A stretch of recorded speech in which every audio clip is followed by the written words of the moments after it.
Hello and welcome to Reviews. I'm Plume Noir, and in my hand, as I mentioned the other night, I've got Jawbreakers, Lost Souls. Um, yeah, this is pretty thick. You may notice that I have little notes that I put in here. Mostly a couple things I wanted to point out, and I kind of wanted to have little sections, labeled. When you have a 22-page comic, it's a lot easier to, just not do the ending or whatever, for copyright reasons. And, the same respect is being extended to Richard Meyer, Ya Boi Zack, Comics Matter. I gotta get over using diversity in comics. Comics Matter is his channel now. So, we had the other book, and now we have Jawbreakers. This is kind of the main event. And I did the $50 tier, which after a 20K stretch goal, I think had the third poster of Zashi. And so, take a look. Before I look at the book here itself, let's take a look at the posters. As you see, this is actually the Uncle Even Van Sciver, his cover here. One of the posters is actually a large version of that, which, I love Even's art. So it's, you look at it and it just kind of brings back all that Green Lantern thing. And the second cover, or the second poster, is basically the front splash page. We've all seen this picture before. It's pretty much the main image they've been using. It's also the first splash panel of the book.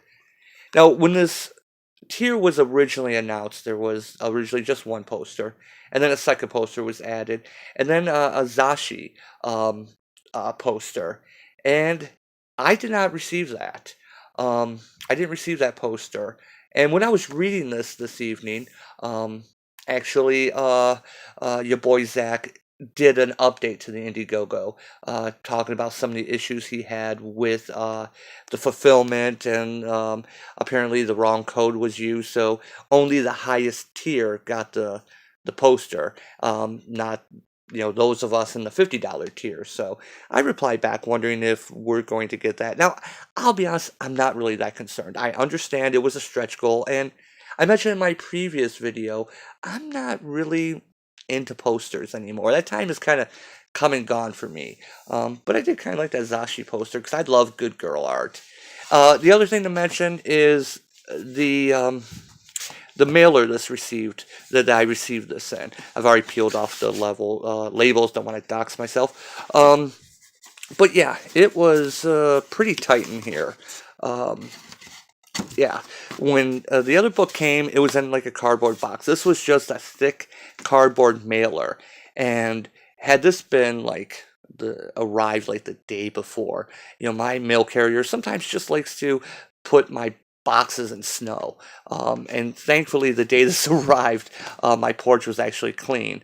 Had it snowed during the day, it would have been soaked through. So, if the snow had blown up. So, yeah, apparently he is addressing that. And it was perfectly fine for me. My copy was not damaged, so no complaints here. But I just figured I'd mention that in case you've ordered and haven't received it yet, or I'm sure someone's going to use this. Some NPC is like, oh look, he used the bad shipping. Yeah, well, the company, it wasn't his choice. So, anyway, 3-4 minutes in, on to Jawbreakers.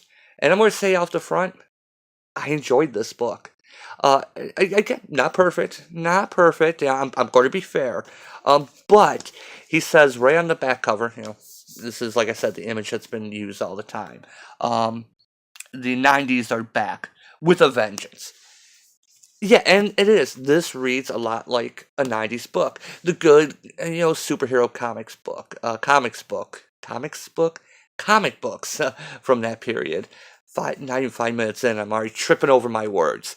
And yeah, there's a lot to this. It's only the first bit that has basically the lost souls, I guess you would say, the main story with with John Malin, whose art I enjoyed. I know some people on 4chan like to rip on his art. I enjoyed it in this book. And the other two, book one and book two, the first part was redone. I like the story on that. I'm saying that up front. Um, so what do we get with this? So open this up here, and we have the signature. Just the Meyer.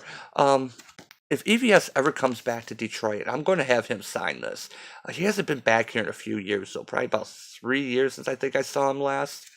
Um, so this is actually going to be kind of hard to do with one hand because I don't want to really mess up the spine on this.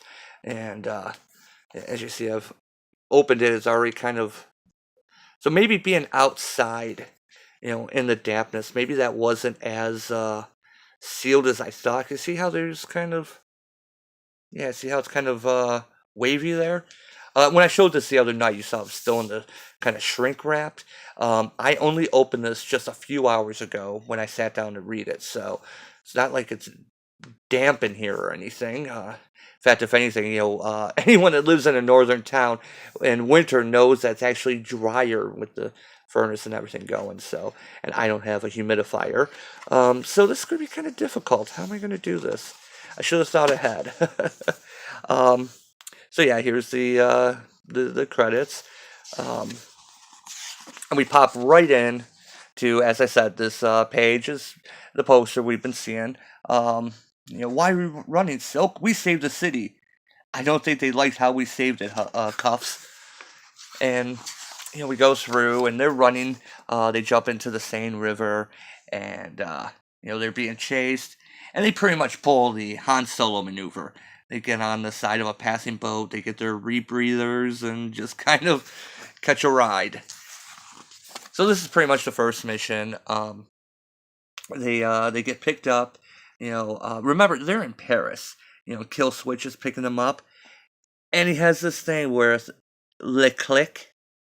Okay, Richard, Zach. I wouldn't let the Marvel or DC writers get away with that. I'm not going to let you get away with that. Not funny. That wasn't funny. Just because they're in France, it's le click. It's not funny.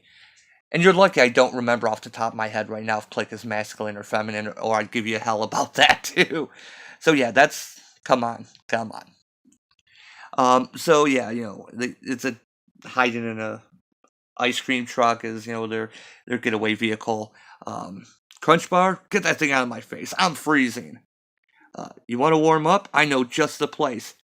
Now he's got a cigar and he's eating the ice cream. It's kind of a goofy mouth there, but I have to say, as someone who smoked for many years, that gave me a shiver. I smoked both cigars and cigarettes, and the thought of having a cigar with an ice cream just sounds horrible. I literally, I've seen a lot of stuff, and that literally made me shiver. So we go to Nigeria, where they've got a base set up, because the people that are employing them, they have a mission. So they get to the operations center. They're kind of given the tour through everything they have. There's just a skull and some rats in the corner. Kind of showing that, maybe it's not the cleanest place, and more rats and snakes. It is Nigeria. It's a dangerous place. Oh, hello. I'm looking up here, and I should be focusing down here. So as he says, what's the catch?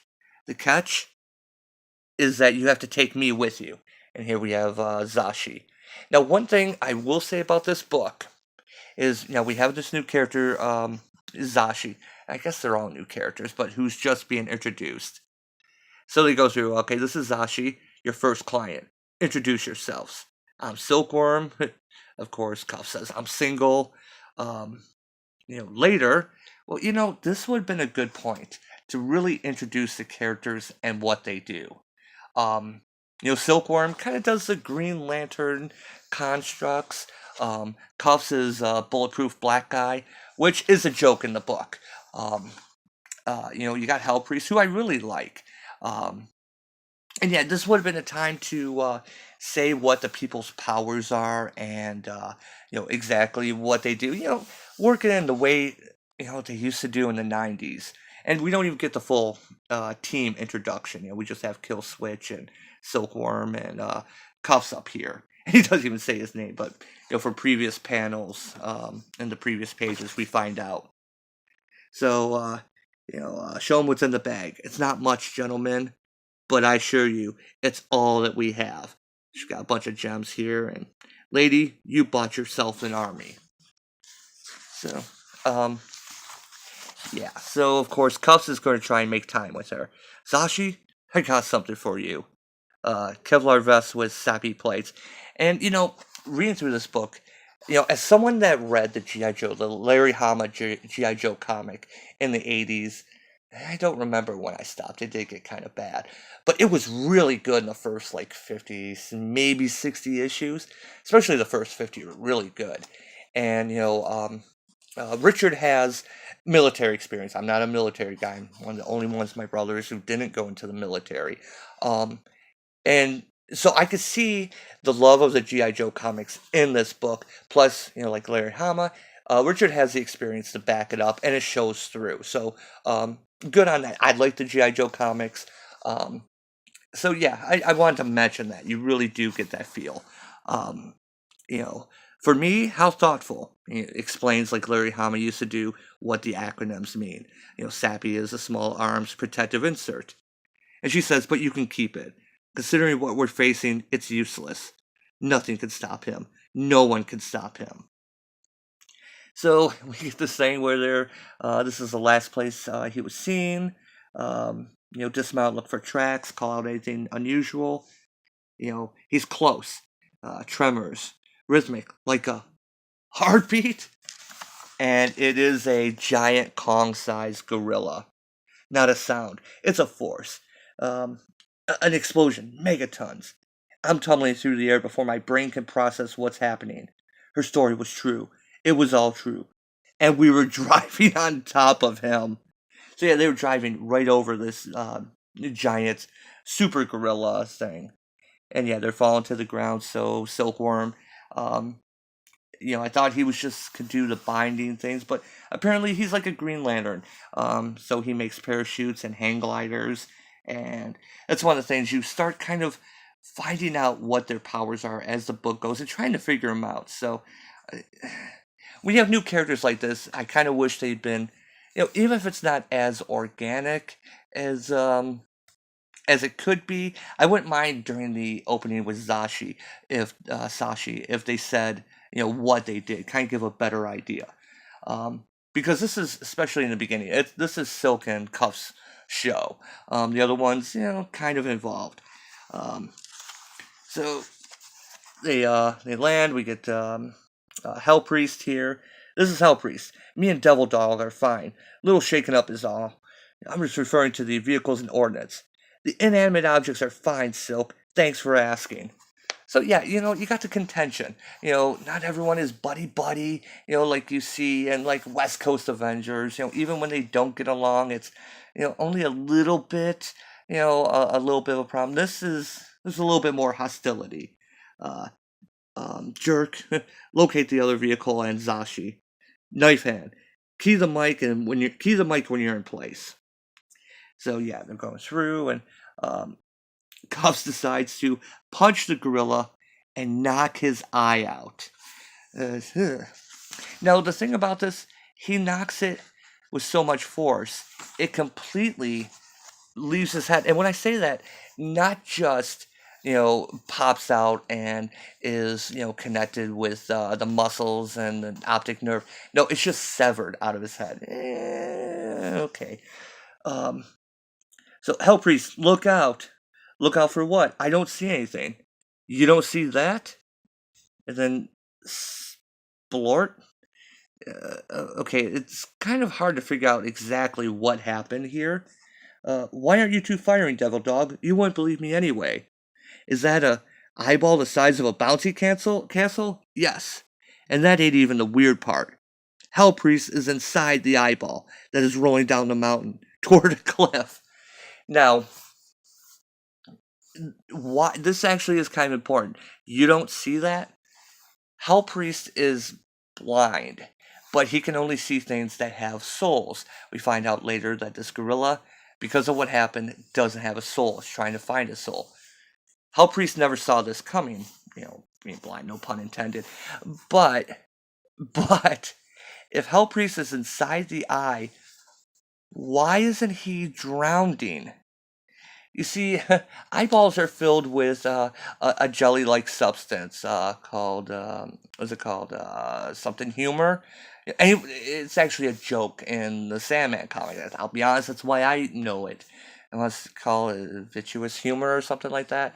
But it's the jelly stuff that he could still drown in. A little bit of a nitpick on that. So anyway, we get to at least Knife Hand's doing his job, slices open the Achilles tendon. Yeah, Knife Hand is cool. At least in this story with Colin's art is really cool. So yeah, they're saving it. I'm not going to show off the whole book, obviously, but there are different stories, so I'm going to bounce around, and give a little bit here. So yeah, they get stuck in the eye. This is it, Devil Dog. Make your peace with God. If we're lucky, the eyeball will cushion the fall. And of course, Hell Priest is like, what eyeball? So yeah, how they're not drowned inside, I don't know. Are you serious, Hell Priest? And even Cuffs is like, Zashi, we're usually a lot better than this. So then when Silkworm comes up, he's like, Cuffs, top floor. And hate doing this. And basically, as demeaning as it is, it's basically a fastball special. That's how he gets up to the gorilla, and she's surprised. They did it. They actually did it.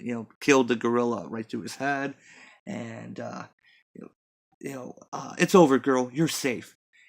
It's only safe when I'm with you. Okay, a little bit quick, but whatever. I'm not going to go on too much farther with this story. Cuffs come in. He's using his silkworm powers to bind the beast, and it's not quite completely dead yet. As soon as I secure the 5,000-ton ape that I knocked out by myself, could you please locate your partner, Knife Hand, and prepare to move out to search for Devil Dog and Hell Priest? Could you do that for me? Pretty please, Cupcake? And it's an eyeball, about 20 feet wide. Sorry, man, I thought you were pulling my leg. I didn't realize you couldn't actually see it. Honestly, I don't really understand how your powers work.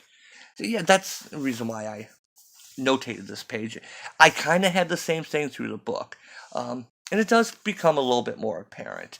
But that's a problem when you're dealing with an established character, like with Superman, with Green Lantern. You already know what their powers are. And so you don't really need to explain them every single time. With a new book like Jawbreakers, yeah, this is a little bit more organic, and I enjoyed it, but I kind of felt like we needed a little bit more. Just a little bit. And then we find here that, I don't like what I see, because we have the rest of the outlaws here. Apparently, tops really are optional here. Where are we at here? Oh, yeah. Sounds of a struggle, engines revving, somebody got them. And so Knife Hand starts cutting the gorilla open. And you see this, Silk? X marks the spot. Gold, jewels, armor, weapons. It's like a damn piñata. Zashi, what didn't you tell us? Everything. Okay, we'll come back to the trope in a few minutes here. So yeah, I need to stop this soon. So, don't be embarrassed, gentlemen. Zashi can be quite irresistible. It's the only reason I'd let her live. I required a force small enough to track that monster without being detected, but powerful enough to take him down for good. And then your team showed up, like a blessing, like a sign. My last encounter with the beast left me in need of upgrades. Fashionable, functional, but very expensive. So, yeah. Alive, he is merely a legend. Dead, he is an industry. Because, yeah, he's traveled across time, space, dimensions. I don't know, has he been eating all this stuff? Is it just getting absorbed into him? But yeah, he's just filled with riches. So that's why they want the monster dead. Um, and yeah, I gotta stop here really soon. Excuse me. So, having trouble locating your location, pinpointing your location, Silk. I think I'm close. Think my instruments are wonky. Some kind of atmospheric disturbance. Your friend will not get to you in time. You will all die. You have this guy coming up. Who are you? Speak. You stand in front of a river of blood, and you're the one who demands answers? I have no time for your tale of shame. Run along, girl. Back to your master. I've waited my entire life for this moment. To gaze upon him, even in his injured state, is glorious. As we find out, and I don't want to go on too much longer, but it was pretty much said by Richard that the giant ape isn't what you think because the Jawbreakers would turn and start defending him. You know, this was said before the book even came out, so I don't think I'm really spoiling too much here. Um, the great beast was once a simple lowland gorilla. He wandered into a vortex and was transformed. His soul ripped from his body, lost forever. And so basically, these portals show up, and the gorilla is trying to get back to his body. So the Jawbreakers realize that this isn't the monster that they thought it was. But we have this convoy or whatever, this little army that's trying to kill him to get the riches. So the Jawbreakers are going to go after them. And I'm going to pretty much stop it on this part of the story. I'm going to stop it there. Actually, I think I was going to stop it on the next page, but, the gateway-looking guy from the X-Men, heals up the gorilla, heals up all his wounds, his eye comes back, and convoy will be here in 3 minutes. You good to walk? No, and neither is he. And, it's pointless to run. I'm not dying to protect your god. God? I don't worship him. He's an ape. Okay, now I'm confused. My duty is to protect him because of what he represents to us all, to humanity. So, yeah, I'm going to stop it right there. Stop the rest of the story. And it's enjoyable. It's, you see that the characters are, not squeaky clean. They're ex-military superheroes turned mercenaries. So they all have, they're kind of messed up. And, it's enjoyable. And that's pretty much the end of the first part. What I will say this here, Jawbreakers Book 1, Remastered, where he talks in the foreword. I had trouble reading this. A word to Richard, black type on brown doesn't really work very well. Especially since the words go way deep into the spine here. I mean, look at this. I mean, I'm really spreading it apart to get in there. That's what she said. And he talks about there's a number of Easter eggs hidden throughout. I'm not quite sure what he was talking as far as Easter eggs. There's a lot of Kirby. There's a Fantastic Four reference in these pages. But yeah, I'm not quite sure. I didn't really see any Easter eggs. Maybe on another read through. But yeah, I just marked this page because this is the end of the first half, the beginning of book 1, and the later parts here seem to flesh out the characters a little bit more. And here's why I said the G.I. Joe reference. We get Hell Priest, Chaplain, Sniper, Classified. And yeah, he's just walking up, with his cane and everything. So I'm going to skip ahead to deep into the story. We find out that Autumn Jade, you may remember me as a superhero named Replicator. The mission is assassination. The target, Jaden Journey.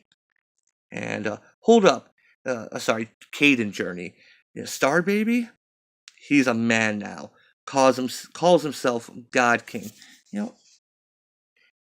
What is that? You see in the bubble here? So, what is that? That's like when I move my phone away and I look at it with just the naked eye. I can't really even see that, but it shows up on my phone screen. In fact, so does... Is that supposed to be like that? Like the pages, are they supposed to be worn? Um, I don't see it on the other pages. And what I'm asking, is this a stylized thing? Because it looks like there's a slight yellowing in the pages here. Now that I have my phone light on that, and now I can see it on this. That could be a stylistic to make it look like a well-read comic. But yeah, you see it? Sorry to stop. I'm literally just now noticing that. Yeah, look at that. That has to be on purpose, right? Yeah, okay. Well, if it is, that's kind of a neat thing to make the pages look weathered. Um, so yeah, anyway, back to this. You gonna talk about Star Baby like that? Everybody loves Star Baby. My mama had collectible plates with his face on them. Looked like an angel. So beautiful. Yeah, that's actually really bothering me now that I look at it. Yeah, I guess now I can kind of see it. Um, a lot's happened since you five left New York City, and my team, the Millennials, took over. That's the other thing. It's pretty much a nice little jab at Millennials. Um, we didn't just reduce crime, we eliminated it. We cleaned the city, made it perfect, made it beautiful. Then things got weird. One by one, we started disappearing. No bodies, no crime scenes. We were just gone. We kept it secret to prevent a public panic. Uh, by the time we figured out who was picking us off, I was the only hero remaining. We or I? I. Read the dossier. So you guys got picked off by your own sidekick. Sidekick is inaccurate. More of a mascot, really. Kid didn't even have powers. That's embarrassing. So yeah. So basically, Kid has apparently grown up and is now done the whole face heel turn. And so we have more the G.I. Joe type thing. You really are bench pressing Buicks. I thought that was just an expression. Yeah. When'd you get this strong? I work out. You should try it. Nah, I'm cool. No, you're not. Okay, I'm not. I can't bench press a Buick, but I would think that'd be the wrong way to do it. Like this. Wouldn't it be easier if you did it from like the side of the door? Less chance of it tipping over? Okay, maybe that's just me. Um, and here's where we get a little bit more about cuffs. Just stop. You have a PhD in macroeconomics from Princeton. Stop talking like Snoop Dogg. It's called code switching. It's a well documented sociological phenomenon. Lots of famous do it. Obama does it. Will Smith does it. Al Sharpton does it. Oprah does it. So yeah, he comes. There's a line in here about ripping off Blade. I don't know if I'll show that part, but it's kind of funny the back and forth here. Um, New York is our town. It was our town. We left and no one even noticed we were gone. Is this what this is about? Revenge? 14 girls are sleeping soundly in their homes tonight because of us. We go up against God King, we die. Bugs on a windshield. The next group of girls won't get saved because we want to fight above our weight. You want to be a hero? Fine, do it without me. We were never heroes. We were superheroes. So that's the impassioned speech. Then, of course, you got Hell Priest here, shooting and drinking, upset because he is the religious guy, calls himself a god. I'm going to show that little one, how much of God he isn't. You'll die. Stay here. Some souls are worth saving. Save souls worth saving. Yeah, I'm distracted by the bits that make it look worn. Seriously, I cannot see this with my eye until I put it under the really bright light. So, oh yeah, should be skipping here soon. Um, and this is basically when we get more of the interactions, the downtime. Um, don't act like you didn't deserve that. Talking to your daughter like that, you deserve worse. If I can kill you with my mind, you'd be dead. This is a suicide mission. You know it. I know it. I'm leading the team since you're sitting this one out. Autumn is joining us. I can't talk her out of coming along. She's stubborn, just like her mom, just like you. So yeah, I'm going to skip here because there's a little bit of drama, and I really don't want to go into the character interactions. And this page right here just reminded me so much of G.I. Joe. I mean, she even looks like a color palette swapped scarlet. You know, um, yo, Autumn, I gotta ask you something. Yes? Do you like slow jams? Go away. Um, and so they're on the plane about to go over, and this reminded me so much of the A-Team. Oh, hell no. Where's the ground? Where's the water? Where's the everything? We don't even have parachutes. And, they have to kind of push him out of the plane. So, yeah, I'm going to skip out because I don't really want to give away too much on that. Do a little bit more here. Um, and then the art style changes, again. Um, which I imagine is this the original one? Because they said the book one was remastered, and then book two is Kelly Shannon. So, and yeah, it's not bad. It's very 80s 90s feel, and you notice the pages are back to the white. I'm not sure why this one is. They went with the kind of worn yellowed paper. I'm not sure about that. Um, Feels good to be back home, Knife. You think that pizza joint on St. Mark's is still? I know you can't talk, but you can hear just fine. Hey, where are you going? It turns out all this time that, Knife has been quiet. It's actually been a vow of silence because there's a ninja clan that's after him. So, and that's why he can't use his powers too much because they'll find him. And so, yeah, we get more of the tension here. They're landed in New York. They're about to take on the God King, and yeah, they're squabbling amongst each other. It reminds me a lot of the old X-Men books. You know, um, so as they're walking down Midtown, no honking, no yelling, no peace smell. Did we parachute into Manhattan or Omaha? And Hell Priest says, Silk, chill out, low profile, get a hot dog, nothing more New York than that. And when they go up, Hell Priest just punches the guy. I just said low profile. It's Chalk. Who? Chalk, the crime king. Okay. This is a great scene right here. Why is everyone crying? Because they haven't seen violence in years. Chalk says, everything is okay, people. It's just street theater. We have to hug. What? They're adult babies. They will lose it if we don't make up. So they hug. Aw, so cute. Happy ending. How long do we have to do this? Just a few more seconds. They have very short attention spans. Love wins. Remember, the superhero team that got wiped out is called the Millennials. And this is kind of the world we're going to, where, short attention span, they can't handle any type of conflict. This is pretty much, a commentary of what we're seeing right now, in social media. This is exactly how social media, if it was real life, would play out.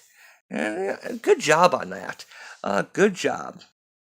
So yeah, they find out that, look, I'm running a business, order something or keep walking. Uh, Give me 4 hot dogs. Hold the mustard. Must be pretty funny. Chalk, the crime king, running a hot dog stand. Like a schmuck. I own this town. Look, Chalk, as usual, you're 3 steps ahead of everyone. Enemy of my enemy. Tell us how to defeat God King. I can't. Literally, my mouth won't form the words even though I can think it. I'm a puppet, but luckier than most. At least my thoughts are my own. My body won't commit the crimes I plan in my head. I can't even jaywalk. I know how to kill God King. I can see it clearly in my mind, but I can't say the words. So what does he do? He uses the mustard to give them a code. And yeah, I think I should stop it pretty close right here. I do want to show one other thing. They find Dr. Mann, who is being held by the God King, who basically gives them the story of how things happen, kind of the history, where we have their version of the Fantastic Four, the journeys. Go to another dimension, they're trapped, and we get this nice Kirby-esque art that I just wanted to show off.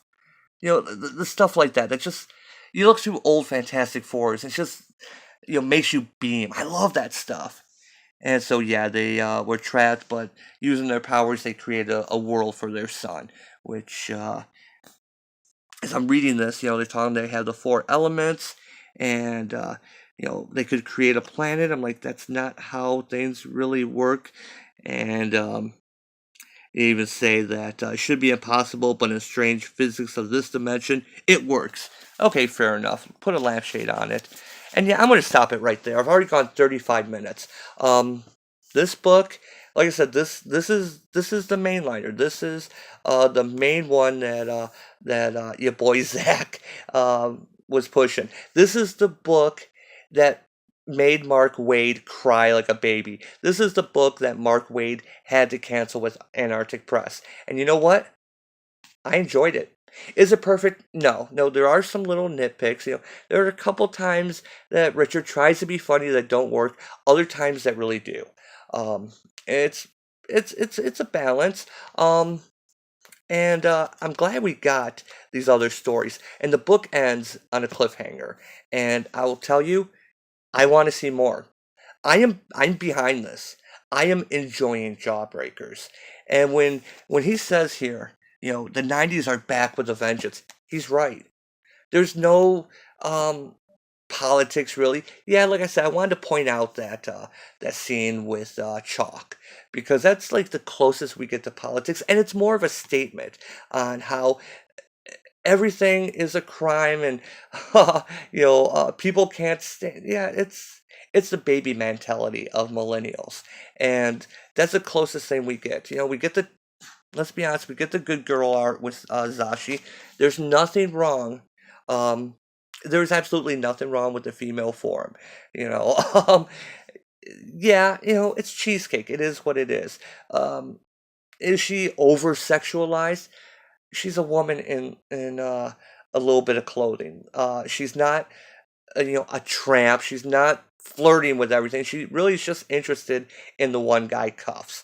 So she's not really being sexually exploited. So yeah, it's enjoyable. One thing, and I don't want to give anything away here. I do see a little bit of a trope going with Zashi and the female character from the previous book. It's a little bit of a hint to that. But I don't want to say too much without giving bits away, especially if you haven't read the other book. And yeah, this book is enjoyable. I liked it. I'm going 1 o'clock on it. 1 o'clock. I want to see more. The next Jawbreakers thing, the next Indiegogo, I'm behind it.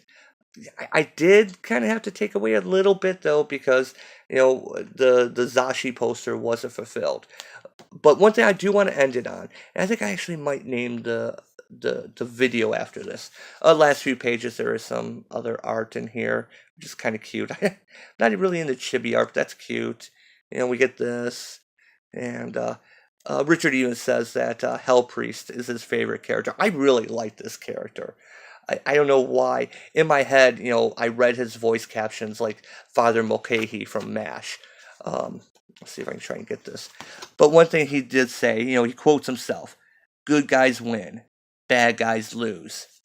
And is that what we want? We want to see the good guys win. We want to see them triumph over adversity. And you see in this first part of the story, there is a little bit of moral ambiguity that has to be figured out. And yeah, I think he delivered on his promise. Not perfect, I will say that, but I enjoyed it. I really did not want to spend 40 minutes on this video, but you know, it's kind of hard to when you have a thick book like this. And maybe I'll re-edit, maybe do a shorter version. But no, I enjoyed this. Like I said, I did the $50 tier, so I got this and a couple posters. Was it worth it? Yeah, yeah. Um, I'm happy with it. No complaints on this end. I will be back in the next one. Because I want to. I have no problem showing Marvel and DC.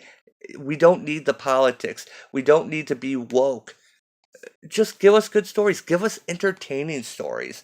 Give us people to root for. This. I'm not coming in to read Aristophanes. I'm okay with that, but I'm also not in to be lectured at. and we see characters not getting along. We see tension. Do you get along with everyone at your workplace? I know I don't, but I have to kind of fake it. So, yeah, when you're in high stress situations, I've never been in the military, but I'm sure it was like that when you're, deployed as well. So, anyway, yeah, 1 o'clock. Let's go 1 o'clock on this guy. And yeah, Zach, I am behind you. Um, Next Indiegogo, I am there. I know you said that you're going to wait till the next book's completed, but as soon as that opens up, I'm day one. So, um, thanks for the book. Thanks for watching. Did you get this? Did you read it? What did you think? I'm really curious now because people are just now getting this, and yeah, I want to see what people thought of it. I enjoyed it. I'm willing to discuss this. So, this is the moment we've been waiting for, and AP had to back out of publishing it, so I'm glad we still got it anyway. Anyway, thanks for watching. I've gone on for 40 minutes, way too long. My voice is cutting out again, so I will see you next time. Probably have a new video up tomorrow. And as always, thanks for watching.